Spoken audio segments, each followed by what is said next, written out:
Hello students, आज हम जो चैप्टर फर्स्ट में 11वीं क्लास केमिस्ट्री के जो चैप्टर फर्स्ट में हम पढ़ेंगे आज वो पढ़ेंगे सब एटॉमिक पार्टिकल्स।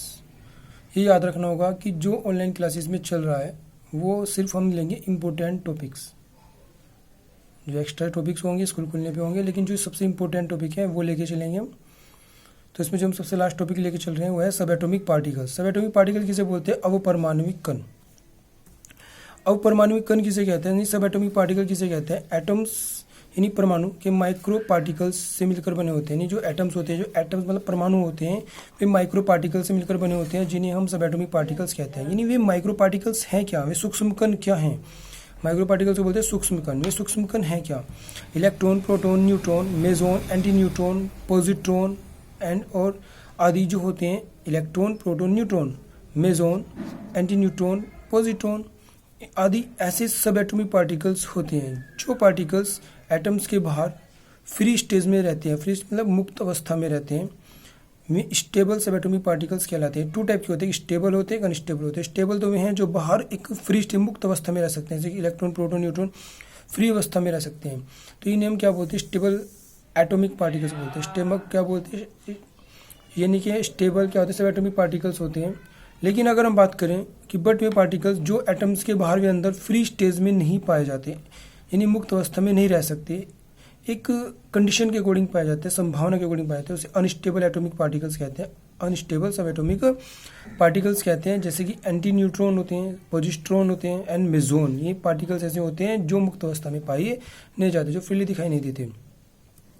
तो इसे हम क्या होते हैं? सब एटॉमिक पार्टिकल्स कहते हैं। यानी कि वे कण जिनके द्वारा एटम्स बना होता है, जिनको हम इजीली सेपरेट नहीं कर सकते फिजिकली मेथड के द्वारा, उन्हें हम सब एटॉमिक पार्टिकल्स कहते हैं। एटम्स किसे कहते हैं? परमाणु किसे कहते हैं? वे एलिमेंट जो माइक्रो पार्टिकल से मिलकर बने होते हैं। वे एलिमेंट जो माइक्रो पार्टिकल, अभी बताया माइक्रो पार्टिकल्स क्या होते हैं? जो केमिकल प्रोसेसिंग में बिना अपघटित यानी बिना टूटे भाग लेते हैं, एटम्स कहलाते हैं। वे एलिमेंट जो माइक्रो पार्टिकल से मिलकर बने होते हैं, वे तत्व जो माइक्रो पार्टिकल यानी सूक्ष्म कणों से मिलकर बने होते हैं, जो रासायनिक अभिक्रिया में बिना अपघटित हुए। ऐसा तो नहीं तुम सोडियम के 2 पार्ट कर दोगे या पोटेशियम के 2 भाग कर दोगे, ठीक है। मान लिया सपोज करो सोडियम में 11 प्रोटॉन है, 11 इलेक्ट्रॉन है, कि तुम इसमें आधा आधे कर दोगे? ऐसा नहीं हो सकता। जो बिना अपघटित हुए क्या करते हैं? अभिक्रिया करते हैं, रिएक्शन में पार्ट लेते हैं, उन्हें हम एटम्स कहते हैं। न्यूक्लियस किसे कहते हैं? न्यूक्लियस क्या होता है? एटम्स के सेंटर के पार्ट को, जिसमें एटम्स का पॉजिटिव आवेश होता है तथा भार क्या होता है उसका स्थिर रहता है, वह पार्ट न्यूक्लियस कहलाता है। यानी कि एटम्स के सेंटर का वह पार्ट जिसमें एटम्स का धनावेश तथा उसका जो भार होता है वो भी क्या होता है? स्थिर होता है। वह पार्ट न्यूक्लियस कहलाता है, जिसका फॉर्मेशन, जिसका निर्माण न्यूट्रॉन प्लस प्रोटॉन करते हैं के द्वारा होता है। इसलिए न्यूक्लियस का मास जो होता है इन दोनों पर ही डिपेंड करता है। न्यूक्लियस का जो भार होता है डिपेंड करता है, इसलिए न्यूक्लियस का मान न्यूट्रॉन प्रोटॉन पर डिपेंड करता है। एटम्स में इलेक्ट्रॉन और प्रोटॉन के नंबर, एटम जो परमाणु होते हैं उनमें इलेक्ट्रॉन प्रोटॉन के नंबर समान होने के कारण एटम्स विद्युत का क्या होता है? उदासीन होता है। इसलिए हम कह सकते हैं कि कोई भी परमाणु क्या होता है? उदासीन नेचर का होता है। आयनेबल वो बाद में होता है, जो वो रिएक्टिविटी करता है, उससे पहले वो कैसे होता है? न्यूट्रलाइज होता है। क्या होता है? न्यूट्रलाइज। अगर हम देखें एटॉमिक स्ट्रक्चर, या देखिए हम एटॉमिक स्ट्रक्चर देखें, ये देखो मेरे पास मैंने एग्जाम्पल लिया एटम्स में सोडियम और कैल्शियम। हम इसकी न्यूक्लियस स्ट्रक्चर अगर देखें तो अगर हम इलेक्ट्रॉनिक कॉन्फ़िगरेशन करें सोडियम का, तो सोडियम का इलेक्ट्रॉनिक कॉन्फ़िगरेशन होता है, हम कह सकते हैं electronic configuration of sodium. Electronic configuration of sodium, sodium का अगर हम क्या करें? इलेक्ट्रॉनिक विन्यास, इलेक्ट्रॉनिक कॉन्फ़िगरेशन किसे बोलते हैं? सोडियम का इलेक्ट्रॉनिक विन्यास। जैसे कि पहले कोष में 2, दूसरे में 8, फिर 1। ये सबसे पहले क्या होते हैं? हमने देखा कि जो कोष के अंदर होते हैं, कोष में KLM, पहले कोष में 2, दूसरे में 8 और तीसरे में कितना होता है? 1 होता है। तो इन्हें बोलते हैं कोष। KLM को क्या बोलते हैं? कोष कहते हैं। यानी इसको क्या बोलते हैं? कोष यानी सेल। क्योंकि सोडियम का एटॉमिक नंबर होता है 11, जो नीचे लिखा होता है परमाणु क्रमांक।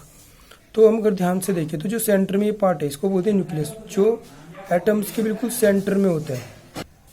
अगर हम देखें जो परमाणु का सेंटर पार्ट है उसे न्यूक्लियस कहते हैं। न्यूट्रॉन और प्रोटॉन स्थिर होते हैं, ठीक है। बात आती है कि जो उसके न्यूक्लियस की सबसे नियरेस्ट सेल होती है उसको बोलते हैं हम K, उसके बाहर वाली को बोलते हैं L, उससे अगली होती है M। तो जो सबसे बाहर वाली है ये M है, M वाली को हम क्या कहते हैं?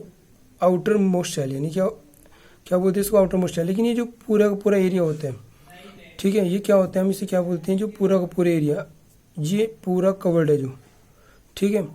तो बाहर की जो एम सेल है इसको तो बोलते हैं आउटर मोस्ट सेल, ठीक है, बाह्यतम कोश। लेकिन ये तीनों सेल जो होती हैं न्यूक्लियस के तीनों बाहर होती है, इसलिए इनको क्या बोलते हैं आउटर एरिया ऑफ न्यूक्लियस, यानी बाह्यतम नाभिक का बाह्यतम अक्षेत्र, ठीक है, जिन्हें हम क्या बोलते हैं कोश कहते हैं, जिसके अंदर इलेक्ट्रॉन होते हैं, यानी इसको इलेक्ट्रॉनिक एरिया भी कह सकते हैं। क्या बोल सकते हैं इसको? इलेक्ट्रॉनिक एरिया भी कह सकते हैं। इसने कहा कि पहले कोश में 2 इलेक्ट्रॉन है, दूसरे में 8 है और तीसरे में कितना है? 1 है।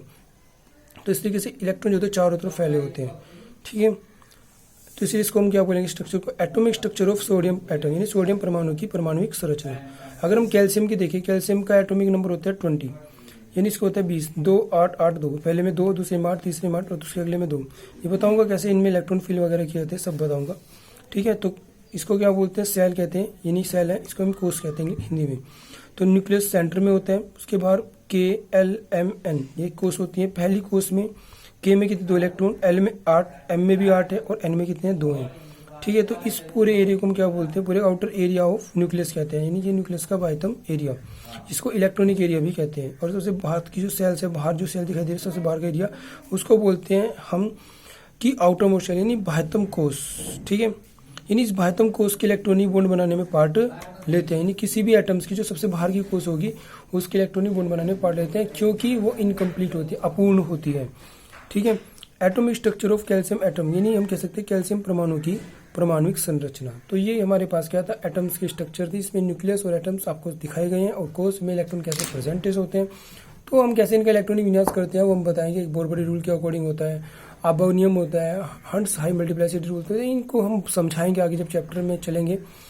तो मैं पहले इंपॉर्टेंट पॉइंट्स ले रहा हूँ आपको, तो इनको समझना। अगर किसी को कोई प्रॉब्लम आती है तो अपनी प्रॉब्लम को पूछ सकता है।